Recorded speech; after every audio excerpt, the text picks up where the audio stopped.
Hello everyone.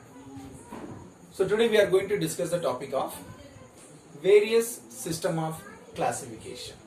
For example, we have known that of course to study the living organism the classification is very essential, right? So based on that today I am going to introduce it, the various system of classification. Further we have to have a very clear idea who actually introduced the classification systems. So that is nothing but Mr. Aristotle, right? Everybody knows Aristotle is father of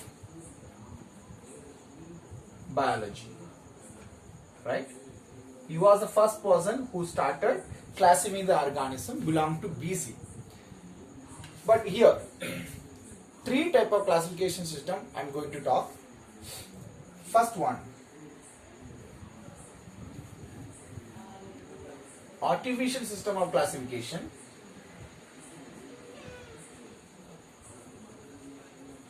Okay guys. Second one, natural system of classification. Third one, phylogenetic system of classification. Okay, so here we are going to discuss these one by one. So now we are going to discuss the first system of classification, that is artificial system of classification. So from the word itself, I hope you may get some idea. Artificial system of classification in the sense, it is talking about only superficial characters, right? It deals with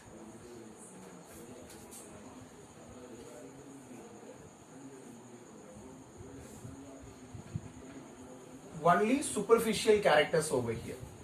So that superficial character also we cannot say it was talking about everything. So they have taken only few. That's also very important to say. Few characters only they have considered here. Because when this system was actually started, the scientists do not have a very proper idea what are the things to be included in this classification system. This classification system first adopted by, the scientist name is Pliny. Pliny. So Pliny actually belonged to the first century of AD. First AD. So please keep in mind, Pliny was a scientist of that. Even after that also,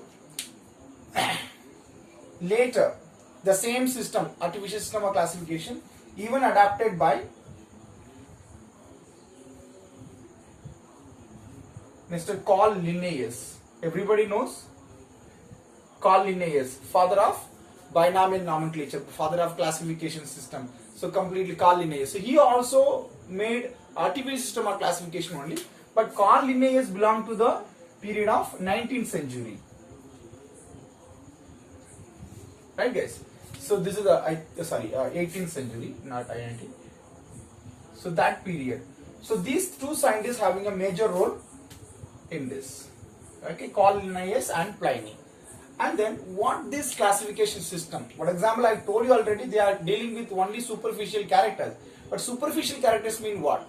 Example, let me give you two examples on this. For example, if you are taking that animal side, superficially they are dealing with that some characters and classified it. They classified animals like flying animals and non-flying animals. That means I hope you all understood what animals they might have categorized. Okay, this is one simple example for superficial character. The same way in case of plant side also they classified like this. Plant side they classified like herbs, undershrubs, shrubs and trees. These character they have taken, right? So how they have taken a superficial character, just a morphological character for the consideration from the animal, the same way morphological character of plants they have taken. This is just a simple example regarding the first style of system, that is artificial system. Let us talk about natural now. Now we are dealing with this next level of classification system, that is natural system of classification. From the word itself, so how I said just now, artificial system, the same way here, that means artificial system only deal with the artificial characters, only morphological character, only superficial character, I said that. Here what they deal with, it deals with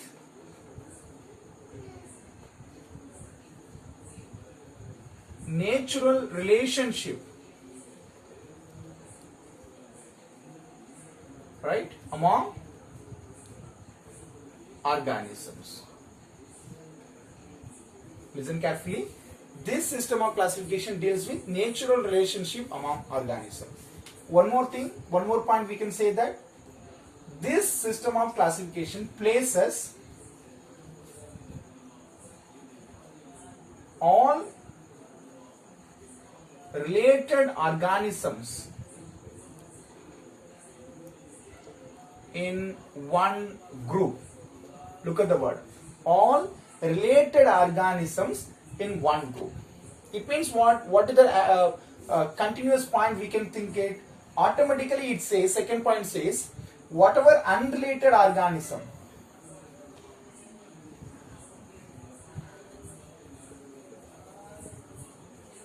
those unrelated organisms are prevented in this. Okay, so this is a kind of demerits also, because we know that among organisms system of classification, totally 3 I introduced. The last one is phylogenetic class system of classification. That is the recent one, that is the latest one. So that is the advanced one and reasonable also. It means this is the only point just talks about against the third system of classification, that is phylogenetic system of classification. So because unrelated organisms are prevented in this. Fourth one is, of course it may be against that phylogenetic system of classification. Meantime, we have to keep in mind this system of classification only indicates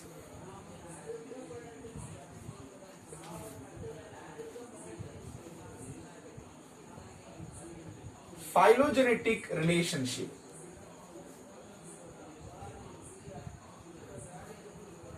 Okay, how it indicate phylogenetic relationship, that I will tell you when I talk about the phylogenetic system of classification. Meantime, this system of classification from the plant kingdom side, 2 scientists' contribution is very, very important. Okay, Bentham and Hooker.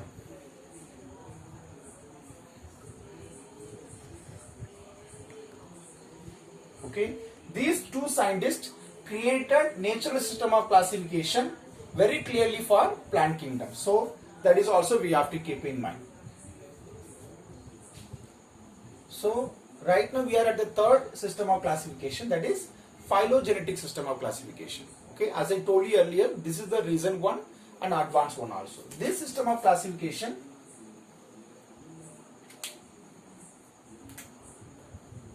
given by 2 scientists, their name is Adolf Engler and Karl Prandtl. Adolf Engler and Karl Prandtl. These 2 scientists given information about this. Okay, phylogenetic system of classification. The meaning of this word, how I said that artificial, natural and like that. So phylogenetic in the sense, it's a prehistory, right?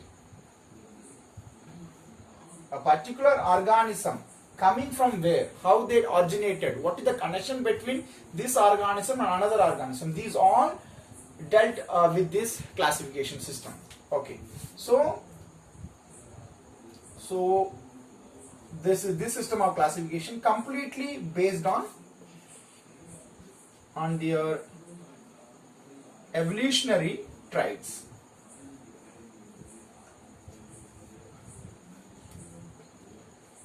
Completely based on their evolutionary traits. And also for this system of classification, fossils collections are available. Listen carefully. This system of to support this system of classification, there is a evidence of fossil collections also. but meantime this kind of evidence is not possible for the previous two, what I said about artificial and natural system of classification. And very important one, this system of classification is very less practicable. Okay guys, less practicable. Why this were also important in some? Because previous two, especially natural system of classification, is more practicable, because they have characters they have taken directly from the natural relationship. What is available right now, that will be character analyzed here. But this one is prehistory, you know. So we have to have some evidences, maybe a fossil collection or some other evidences must be essential over there. That is what I said that. So I hope you all understand all three type of classification, right? So let us continue next content in the next video. Thank you all.